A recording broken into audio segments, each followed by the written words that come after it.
Yes, hello, thank you. For those of you who haven't yet come across me, I'm Rhian Evans. I'm the relatively new Service Director for Children's Services. I've been here about 4 or 5 weeks, so thank you for having me here. So in relation to the protected characteristics report, and before the young people tell you all about it themselves, I'm just going to outline why it's coming. So South Gloucester, and we in South Gloucester, are proud corporate parents, and we want to be the best corporate parent that we can be. Whilst adopting protected characteristics was an issue highlighted by the Children's Commissioner previously, it's also arisen directly from our young people, the EPIC group and the wider young people's cohort, who are really keen for us to adopt this. To date, there are around 80 local authorities across England and Wales that have adopted this in recognition of the benefits that it can bring. So the report is coming for the members to consider the opportunity to further strengthen and assist South Gloucester care leavers offer by recognising the unique set of circumstances as equivalent to those groups that have protected characteristics. The Council, recognising care experience as being equivalent to a protected characteristic, will not provide enhanced legal protection as set out in the Equality Act, nor will it give employment rights. However, it will provide recognition of the inequalities and discrimination experienced by our care experienced young people and further strengthen our commitment to improve the outcomes set out in the Corporate Parenting Strategy 23 to 25. So, following the young people's presentation, members are asked to consider the report and make a decision on whether or not to adopt the proposal. Thank you. Thank you, Ian. So, over to you, Corine and Charlie. Thanks. Does that work? Yeah, great. Well, yeah, hi, I'm Corine and Charlie, and we're just going to be doing a presentation. There was a lot of other people that wanted to do it with us today that couldn't come as well, so yeah. We're here in person today to speak to you briefly about why making being a care leaver a protected characteristic within the local authority is important to us. It's hard being a care leaver. Our life is impacted in ways that you can't imagine unless you've experienced it. We're left out, discriminated against, and due to factors that's outside of our control.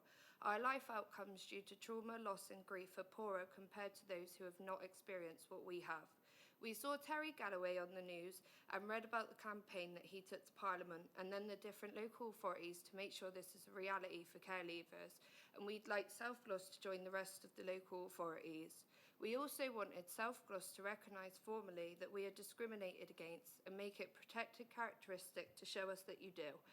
We spoke to the scrutiny panel about this and then went to corporate parenting to deliver a presentation. Grief and loss has filled our lives and made us different. Here are some quotes from EPIC members about feeling different.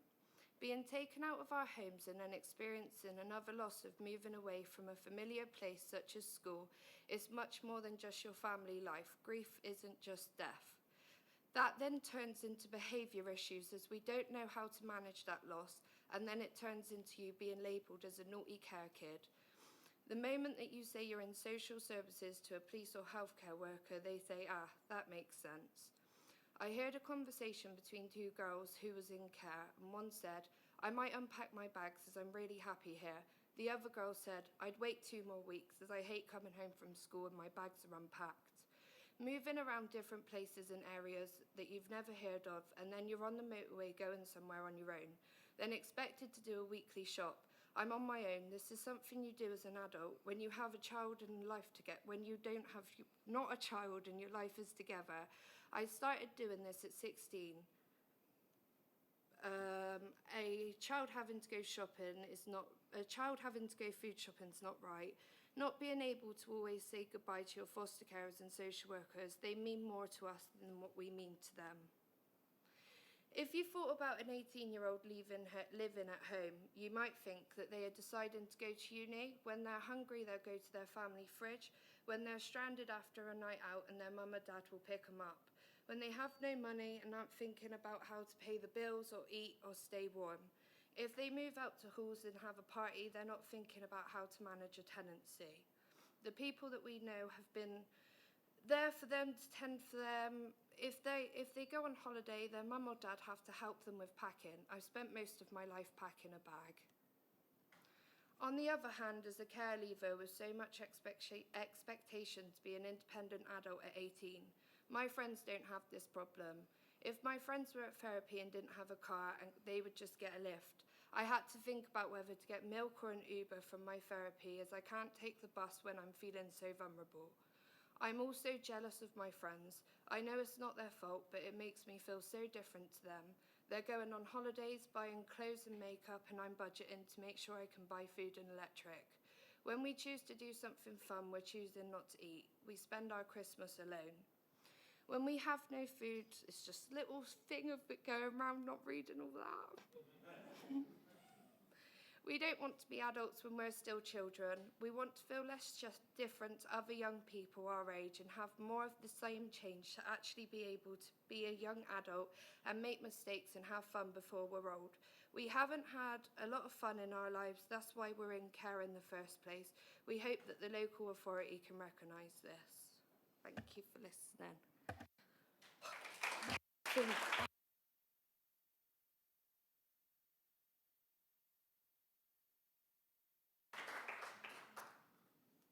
Thank you. Are there any items from members not on the Cabinet? First of all, Sam. Thank you. And can I just start by saying thank you for coming today? And I really mean that sincerely. I know it's not easy to stand in front of all of us, sit there in front of all of us and speak, and you've done an incredible job to portray how important this is to you. So really thank you for coming. And I also want to thank just our wider family of care leavers, both past, present, and kind of those yet to come through as well. And I remember it was back in October 2022, we first started talking about how this could look. And sometimes councils need a kick to get things done. And thank you for coming here and kicking us to help move this forward. And just over the last kind of week or two, I've been in touch with Terry Galloway, myself, just to understand what we can do next to keep raising the bar and do more for our wider family of care leavers. And my kind of question, I guess, to Maggie is whether you agree that we all need to act urgently to focus on the equality impact assessments, if this is agreed, which affect the day-to-day lives of our care leavers. Thank you. Any other members not on the Cabinet wishing to speak? In that case, I move to Maggie.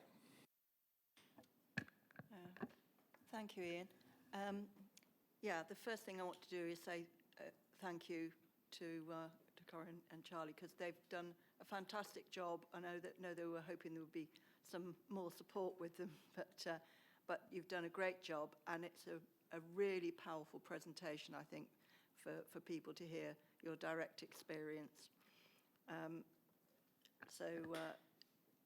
And Sam is quite right, this is really important, and we are expecting, I was going to say aim, but we are expecting to embed the concept of considering our care leavers in every report that comes through the council, to make sure that they are considered.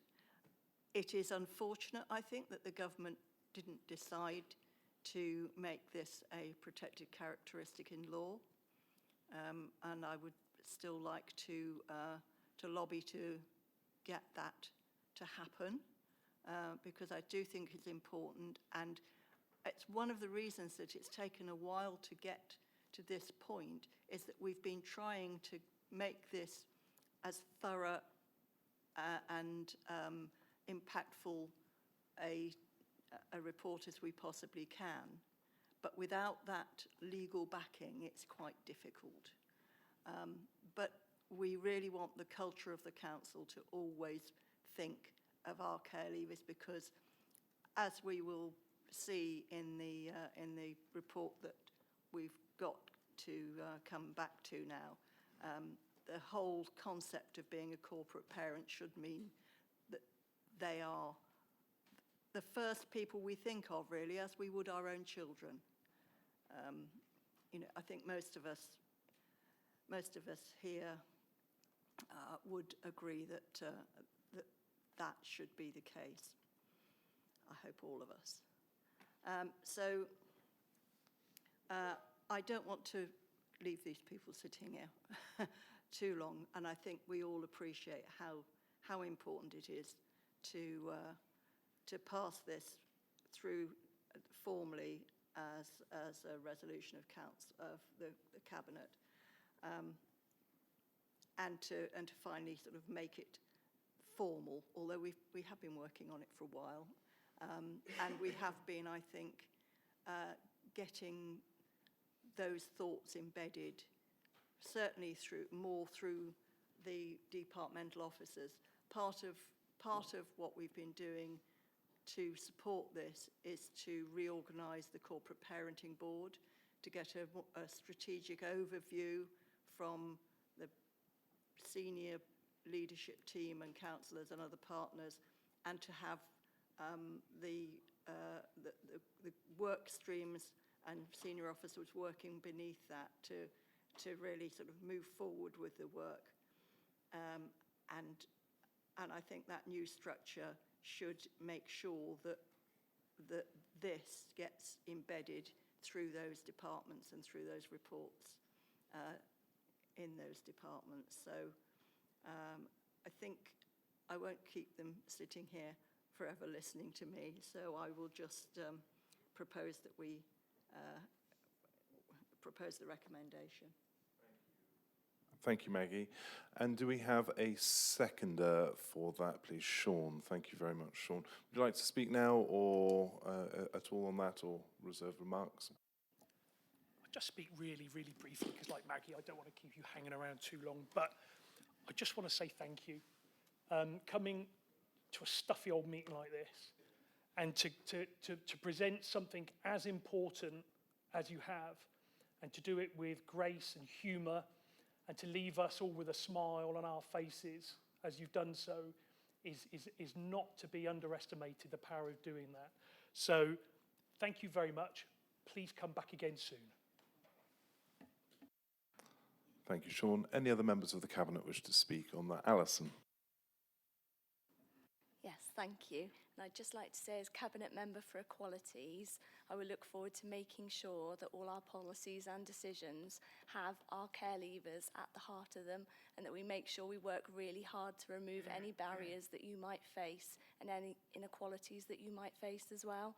So we really do appreciate you coming here and sharing all of those quotes and those stories. It has touched our hearts, and we definitely will keep you in mind when we're making decisions. So thank you very much.